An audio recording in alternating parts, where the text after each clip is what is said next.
This is Jocko Podcast number 269 with Echo Charles and me, Jocko Willink. Good evening, Echo. Good evening. And also joining us tonight is Dave Burke. Good evening, Dave. Good evening. The last podcast with Leif, we covered the first part of this Marine Corps manual, which I don't even know if it's not really a manual.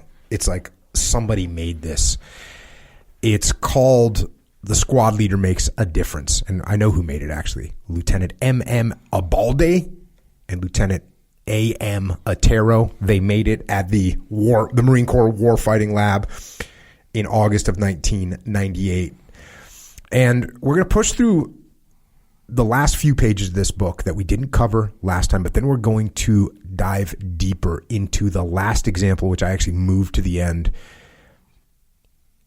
And if you've ever wondered where these podcasts come from, where my mind is going, or if you've ever wondered how I'm thinking through these things, this is an opportunity to follow me down a path of discovery, to learn more about leadership, to learn more about human nature and about war and about history and about fear and about sorrow and about life and about death. It's an interesting ride. And it all starts by picking up where we left off with this manual, The Squad Leader Makes a Difference. The subtitle is Readings on Combat at the Squad Level. This book is a book that by its very nature simultaneously establishes and then reinforces a culture of maneuver warfare.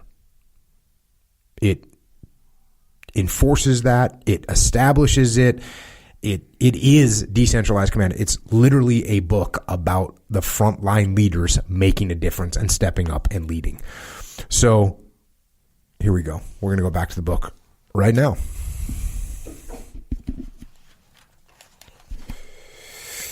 This one is Sergeant Joe Hooper, U.S. Army, Vietnam, 1968. Sergeant Joe Hooper was a squad leader with D Company, 2nd Battalion, 501st Infantry, 101st Airborne Division, near Way City. A big salute right now, obviously, to the 2nd of the 501st. It's awesome.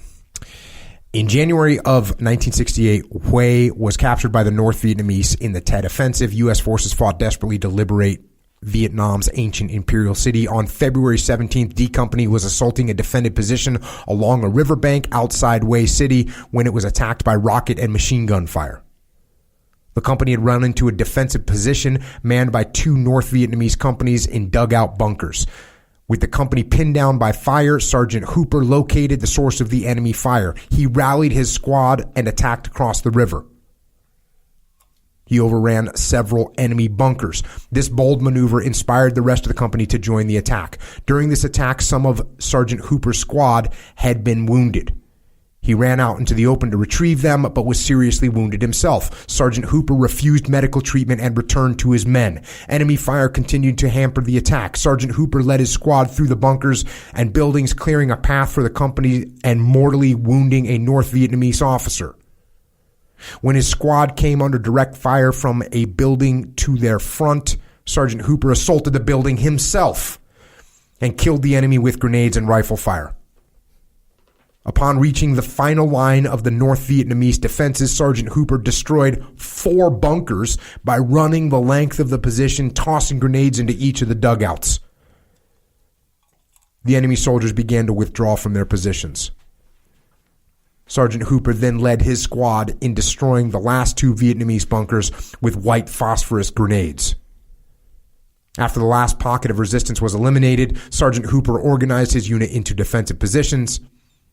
When the remainder of his company had caught up, Sergeant Hooper allowed himself to have his wounds treated. Sergeant Hooper played a major role in defeating a large force of North Vietnamese. D Company's attack forced the withdrawal of North Vietnamese reinforcements attempting to enter the city. This action outside the city weakened the NVA defenders inside Hue, easing pressure on the besieged city and leading to the eventual liberation of the imperial capital.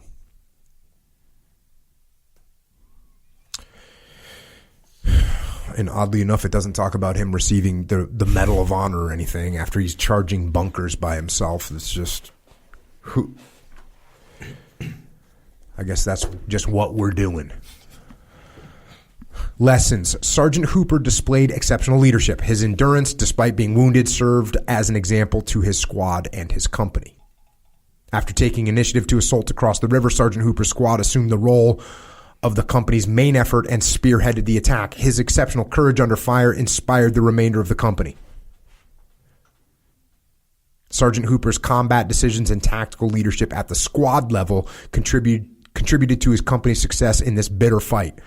With the North Vietnamese attempt to reinforce the city halted, other forces were able to clear the city. This is obviously, this is the kind of initiative, this is the kind of bias for action that the Marine Corps talks about all the time. This is the kind of initiative that we try and train leaders to have at every level, that they are going to make things happen. That's what we want. And they followed up this quote. We actually hit this quote before, but I'm going to hit it again. We covered it a while ago on podcast 62.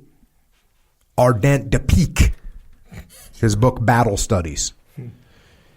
Listen to this, though. Listen to this and think about this. 4 brave men who do not know each other will not dare to attack a lion.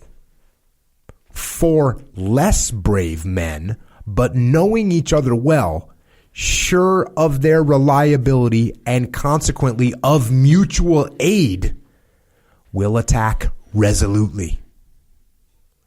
There is the science of the organization of armies in a nutshell. When I was in South Africa, Leif and I went down to South Africa and we worked with some companies down there, and I heard that it wasn't in this context, but they were talking about how back in the day, the African tribes would hunt lions with spears. But they would say, be like 3 or 4 guys that would be able to take a lion because they could maneuver in from different angles and they could eventually kill the lion. And this was after the conversation that, I don't know if you know this, in Africa, there's no lions living out in the wild. They're all in these big giant game reserves, which are like the wild, but they're not in the wild. Why is that? Because then you have freaking lions roaming around killing people. I mean, you're no match for a lion. No match. But if you've got some friends, 3 friends, 4, I mean, if you think about what are the odds if you were to do this? The odds of a human beating a lion in a fight. What are the odds? It is not, it's almost 0. How is a human going to kill a lion in a fight, right? Okay, you give him a spear. He has some kind of a chance, but it ain't good when a freaking lion's coming at you. That thing's going to it's a slaughter. Yeah. But as soon as you got some friends and you can make some maneuvers, now you can, not only can you win, you are confident enough that you do it on a regular basis. That's decentralized command. That's not only decentralized command, that's what a good team is. A good team, what does he call it? If you're sure of the mutual aid, if I know you got my back, that's the strength of the team. I like how he used the phrase in that quote, the science of organizations. And when you think of science, you think of like all this research and all this analysis and all the things. Right. You know what the science of organizations is? I got your relationships. Back. Yeah, I got your back. I got your back. That's the science. That's all you need to know.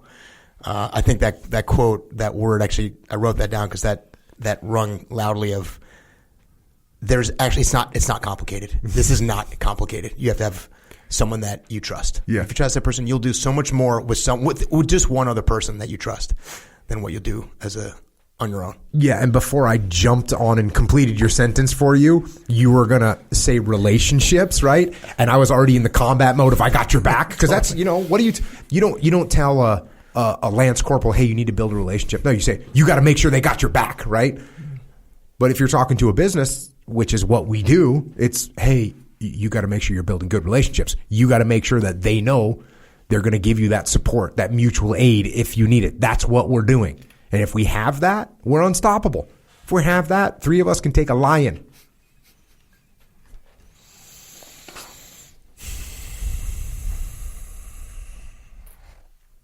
Corporal Gregory.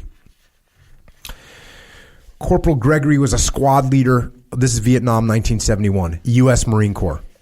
Corporal Gregory was a squad leader assigned to the 1st Combined Unit Pacification Platoon, 3rd Battalion, 1st Marines.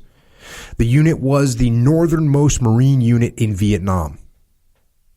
Corporal Gregory's combat experience had made him an extremely proficient infantry leader. He placed strong emphasis on training in the field.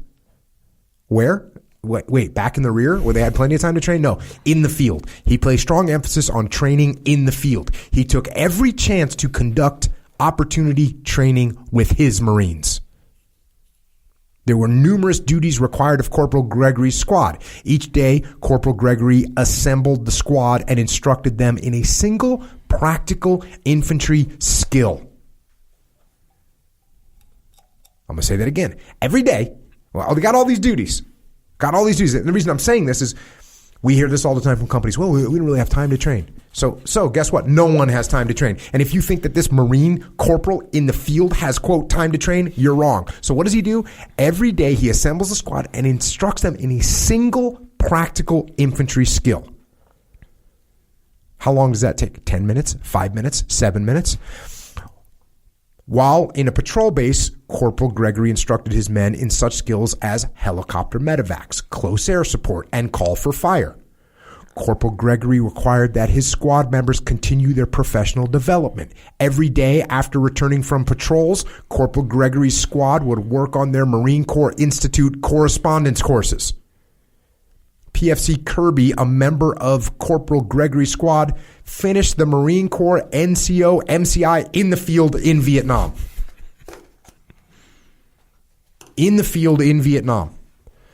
Corporal Gregory took the initiative to train his Marines in the skills required by his unit's mission and environment. His training exceeded the basic requirements established by the Marine Corps and created a squad that was particularly well prepared for combat. The corporal used scenario-based training to run his men through multiple repetitions of probable combat situations. He made sure that each Marine in his squad understood their commander's intent, their role in the mission, and how each man affected the outcome of events during battle. Corporal Gregory is freaking squared away. And by the way, everything that I'm saying right now, apply it to what you're doing in your company, in your business. Think of how much you could do to help, how much you could do to train your people. Not because you've got 2 weeks allocated to train your personnel, but because you got 20 minutes to review with them how this product works or how this piece of equipment functions or what to do in an emergency situation or how to handle a client. It was not long before Corporal Gregory's training proved vital. On the night of February 14th, 1971, Corporal Gregory and his unit came under heavy attack. Corporal Gregory was killed. Yet, because the squad was so well trained and understood what had to be done, the squad was able to meet the challenge and skillfully engage the enemy. Corporal Gregory's exemplary leadership in the weeks prior to the attack had prepared his Marines for this firefight. The enemy was repulsed and the squad held its position. In the morning, over 30 dead NVA were found in the area surrounding the squad's position. Every Marine in the squad realized that it was Corporal Gregory's training emphasis that had won the battle and saved their lives.